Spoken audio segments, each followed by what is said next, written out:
SMSL SA98E, a big powerhouse from SMSL. Welcome everyone to my another review. This review is about this big powered amplifier from SMSL, but also about why I learned we need a big power, especially if we are looking for affordable amplifier. When you say Class D amplifier, usually all audiophile world will walk away, mostly because these amplifiers suffer from a big distortion and their sound signature seems quite digital, lacking a musicality.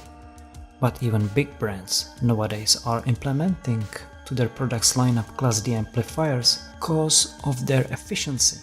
SMSL SA98E is a Class D amplifier which delivers in 4 ohms 160 volts per channel.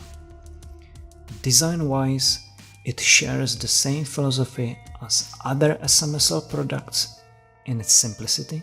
The housing benefits from its small size, as the needed 32 volts power supply is separated and is even bigger than the amplifier itself, as you can see. Its build is all metal and the finish is brushed aluminum. Overall, the build feels very solid. The volume knob has very smooth feeling, but it's an analog, so keep in mind it can get dirty after some time and can cause small micro delays in a balance between the channels before it settles. On the front panel you can find below the power button a power LED, which is green when it's in a standby mode and red when it's on.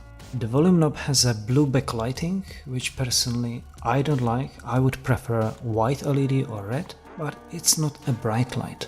I paired this amplifier with a couple of DACs, but mainly I used during the review SMSL Sanskrit, as seems due their design similarity they were designed to be paired and work together.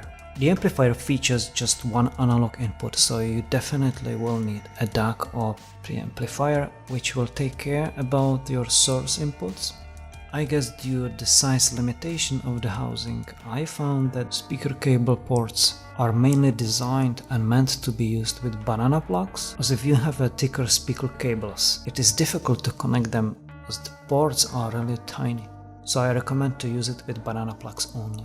Now the most important part, which is the sound and power delivery. First let me say, I believe this amplifier is powerful enough to drive all possible speakers you can find on the market. The sound feels thick, but it's not muffled. It doesn't cover details on any frequencies. It's slightly warm, but when paired with Sanskrit, the sound was very balanced, with a slight sterility due to Sanskrit's clinical sound signature. But overall, I think these two balance each other perfectly and deliver a very pleasing sound, especially when I paired them with Wharfedale Diamond's 220s. The sound was very clean with enough of detail. So now the most important question, why would you need such a big power? Well, because of 2 reasons. If you are on a budget and looking for an amplifier, what you want to avoid is the already mentioned distortion because of the underpower.